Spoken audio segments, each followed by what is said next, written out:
open. Rob, thank you so much for joining us today. My pleasure to be with you guys. All right. Now, I'd like to pass it off to Eric after we just get a brief recap on this week's action in the precious metal markets. Rob, you've talked a lot about the manipulation with respect to gold and silver. What did you see this week?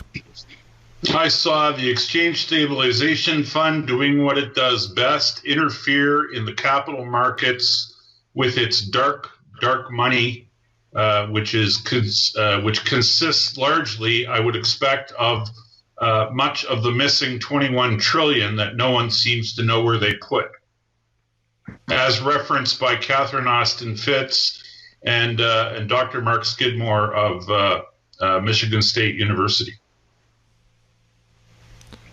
Now, with respect to the 21 trillion, can you expand a little bit on that? I mean, can you expand where exactly it's from and why the mainstream media isn't really covering this? Well, because the monetary aggregates that were given by the numbers keepers, which in the case of the Federal Reserve System, it's the St. Louis Fed that keeps the official data on the monetary aggregates. And they tell us that there's X amount of money in existence, like as in so many US dollars have been printed. The reality is the amount of money that's in existence that's been created without people's knowledge is many, many, many times X. And we've seen the entrails of the creation of this money through the brilliant work of Dr. Mark Skidmore and his research staff at Michigan State University, who have gone into the government numbers, and they have found that in the Department of Defense alone, there's close to 20 trillion in that one government department that's been created because we know they had it, but they don't know where they put it or what they've done with it. So money's been created that's off book, and I refer to this off book money as dark dollars. And these dark dollars are what the globalist entity uses to influence and to create, let's just say, guaranteed outcomes in areas that are either of strategic importance or where they want to have influence. And the things that they want to have influence over and the things they like to control are interest rates, currencies, the equity markets, and the price of precious metals. Because these are all things that ultimately, when you check the boxes on these things, it ends up being a report card on the viability or the sanctity of the US dollar as the world's reserve currency. So these are the things that they choose to influence, and they do so with a hammer that is so large but concealed all through these fraudulently created dark dollars, which end up getting siloed in places like the very dark entity that exists in the U.S. Treasury called the Exchange Stabilization Fund. And the Exchange Stabilization Fund, or ESF, is an entity that was created in 1934. It is its sole mission in the world is to protect the ongoing use of the dollar as the world's reserve currency, and it's subject to no oversight by Congress or Senate. And it's operated basically at the discretion of the Secretary of the Treasury in the United States in conjunction with the President. So the executive branch. And all of its activity is deemed to be top secret. They do not publish financials. And this is a very dark entity that's engaged in everything from arms trading, murder for hire, regime change, drug trading, because anything they do is deemed to be in the national interest, and as a result, it's top secret. Any politician that would dare speak of the Exchange Stabilization Fund would find themselves about as welcome as Edward Snowden. So that's the kind of level of secrecy that surrounds this entity. Rob, you've spent a lot of time talking about the exchange stabilization fund and how it interrelates with the exchange for physical product on the paper markets and how that relates to suppression of the precious metals price discovery mechanism on exchanges. Our audience would love to know your perspective on how the mechanics of all of that works, because it's a really arcane kind of deep subject. There's not a lot on it when it comes to people in the alternative media space talking about it. So can you walk our audience through how you see that tool set being used to suppress precious metals? Yeah, sure. The exchange for physical function is a process whereby COMEX can relieve themselves of the obligation to settle demands for physical. When futures contracts mature, the holder of the futures contract typically either closes the position out, either takes a profit or a loss, or they roll the future into the next contract month. So if you currently, for instance, say had a futures contract, I think it's March, maybe the cash contract.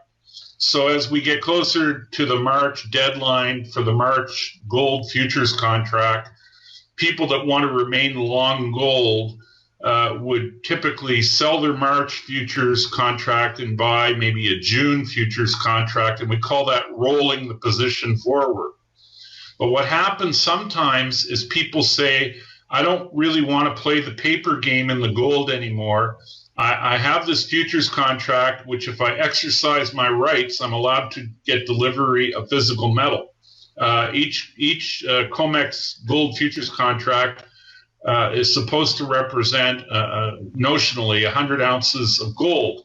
So by exercising your rights as a futures holder of a futures contract, you can say, I want to take delivery of a 100 ounce bar of gold, and by exercising your rights. But COMEX has a provision built in that if they don't want to, let's just say, meet that obligation that you have exercised, they can shunt the obligation to the London market in what's called an EFP, or an exchange for physical. Whereas where the delivery obligation becomes the obligation of London and puts you into another process dealing with London to get your physical metal. And in layman's parlance, in layman's words, I call this my dog ate my homework. This is an excuse for not fulfilling a promise or an obligation that you've made to perform.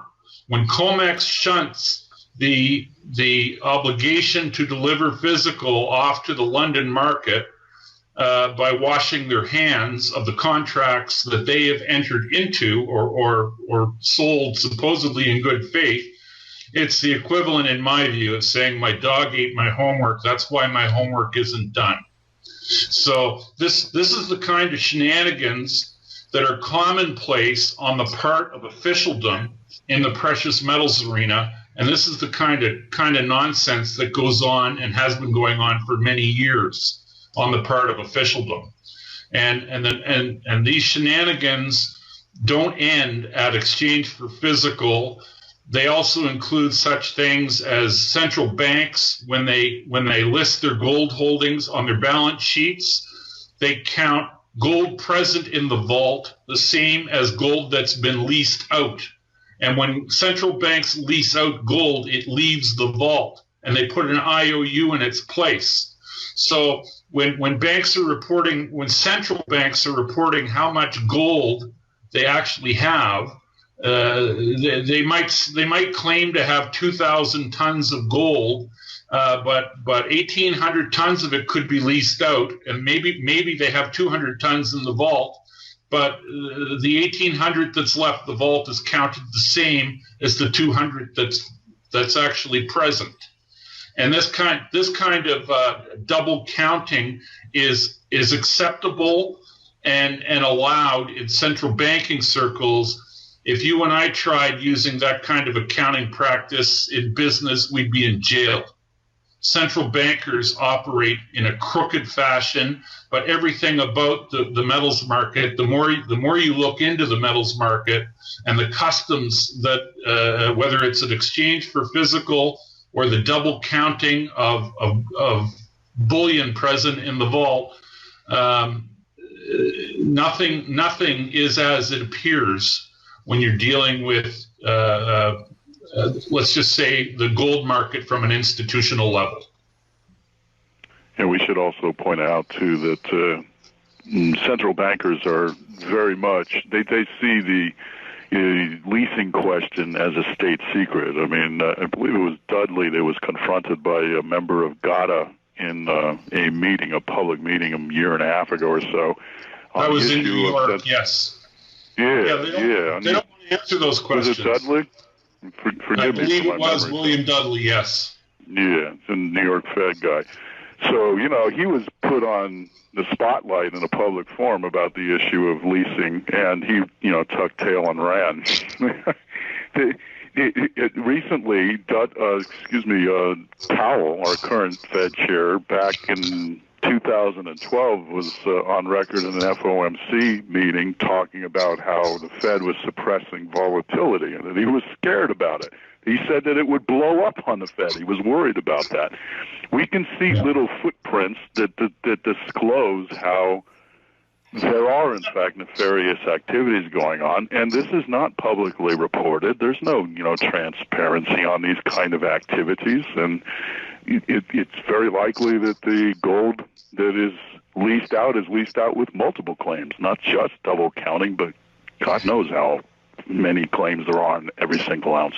Yeah, well, listen, you made the comment and you made reference to little footprints. Former Fed Governor Kevin Warsh years ago made the comment publicly that there's a job for the Fed to do with regards to he called it financial repression. Financial repression is a polite way of saying rigging markets.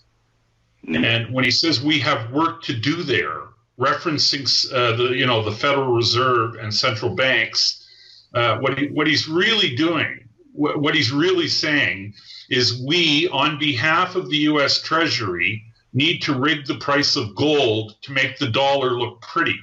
Because if you put enough lipstick on a pig, you make it look like something you'd like to take to a dance.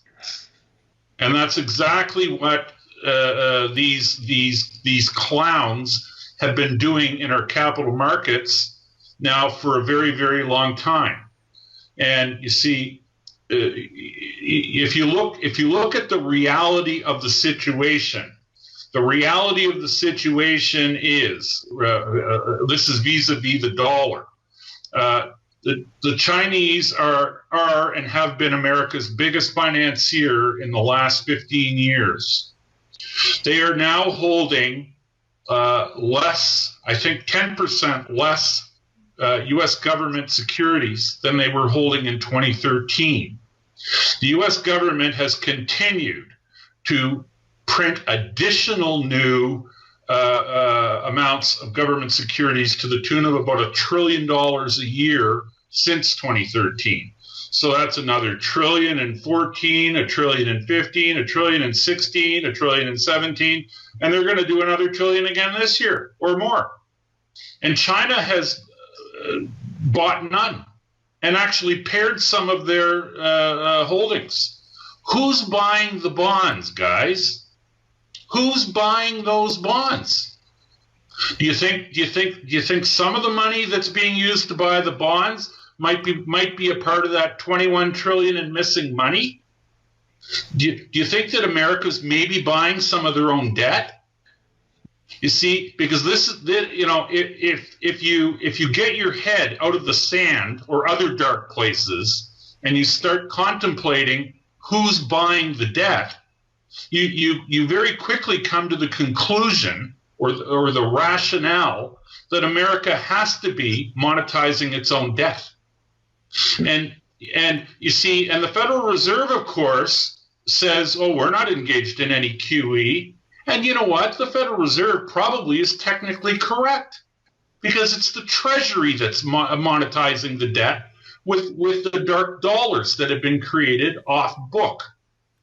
So you see, this is the way they get around admissions of nefarious activity in markets.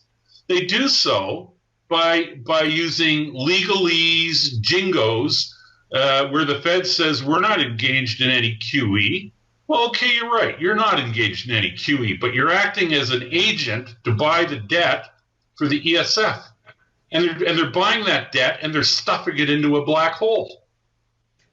But because the debt is being bought, because you know what, boys? We got a 10-year bond still under 3%.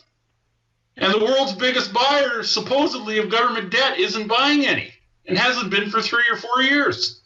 So who's buying it?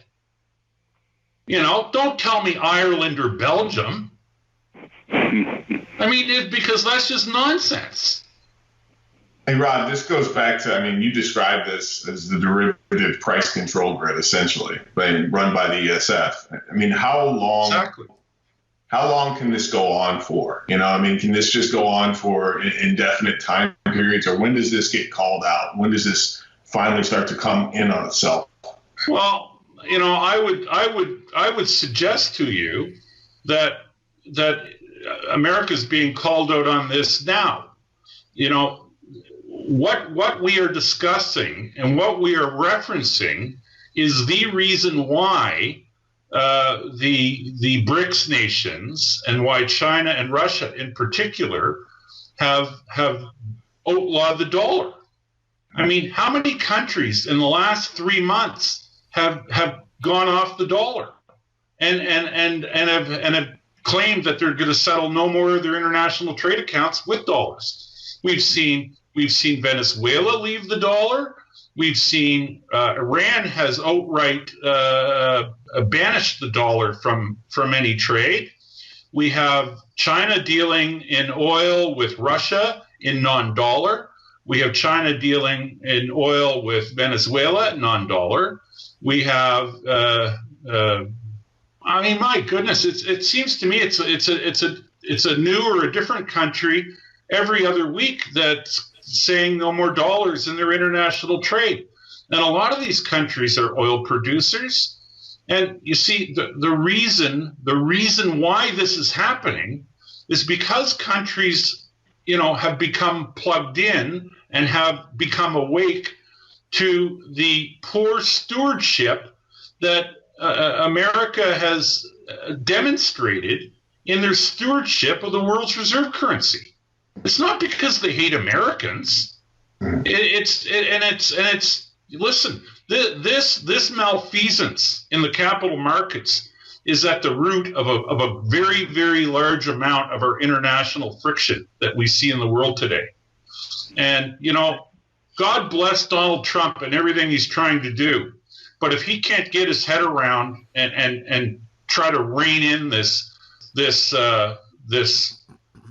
entity called the Exchange Stabilization Fund, its nickname is the Wurlitzer by the people in the intelligence establishment. They refer to the ESF as the Wurlitzer because it plays the tune of the people who control it. And I'll tell you one thing: Trump would be doing humanity a very great favor if he got on top of this and reined in the tune that the Wurlitzer's been playing, because assigning false values to rare and dear things on the planet is not a very good way to foster peaceable international relations. All right. Well, Rob Kirby, thank you so much for joining us today. Before we let you go, were there any last thoughts you'd like to add, and where can our viewers find you online? You can find me online at KIRBYanalytics.com. My parting words would be long real stuff. whether it's gold, whether it's silver, whether it's some storable food, and maybe a means to protect it all should it come to that. These are important things to do and responsible things to do in this world today.